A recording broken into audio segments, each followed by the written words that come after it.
Alappuzha Venmony Marthoma higher secondary സ്കൂളിന്റെ ശതാബ്ദി സ്മാരക കെട്ടിട സമുച്ചയത്തിന്റെ 3ാം നിലയുടെയും സയൻസ് ബാച്ച്, ലൈബ്രറി എന്നിവയുടെ നിർമ്മാണോദ്ഘാടനം സംഘടിപ്പിച്ചു.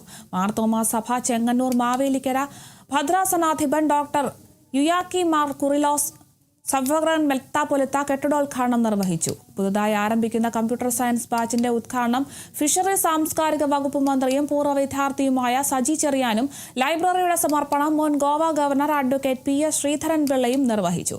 Cochin shipyard director operational doctor Harikrishnan S, Venmani panchayat president Jebin P Varghese, principal Sheeba Oommen തുടങ്ങിയ പ്രമുഖർ പങ്കെടുത്തു.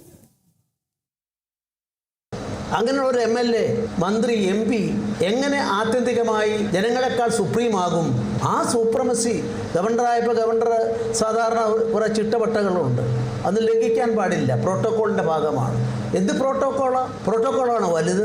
അങ്ങനെയാണെങ്കിൽ ഇന്ത്യക്ക് സ്വാതന്ത്ര്യം കിട്ടി 47 കാലഘട്ടത്തിൽ പ്രോട്ടോക്കോളിൽ ആരുമല്ല ഗാന്ധിജി.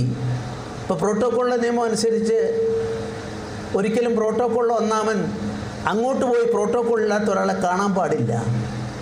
ഗാന്ധിജിയെ കാണേണ്ടി വരുമ്പോൾ നെഹ്റുജി പ്രോട്ടോക്കോൾ ഒന്നാമൻ അങ്ങോട്ട് Wardha ആശ്രമത്തിലേക്ക് പോകുമായിരുന്ന ചരിത്രമുള്ള നാടാണിത്.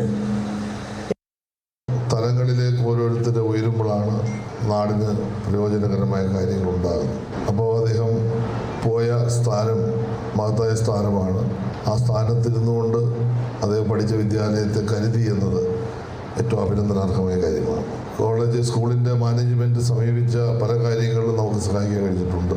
MLA fund ഉപയോഗിച്ചുകൊണ്ടുള്ള toilet block നമ്മൾ നേരത്തെ നിർമ്മിച്ചു കൊടുത്തിട്ടുണ്ട്. പുതിയ കോഴ്സ് ഇവിടെ ലഭ്യമായ കാര്യം പറഞ്ഞു.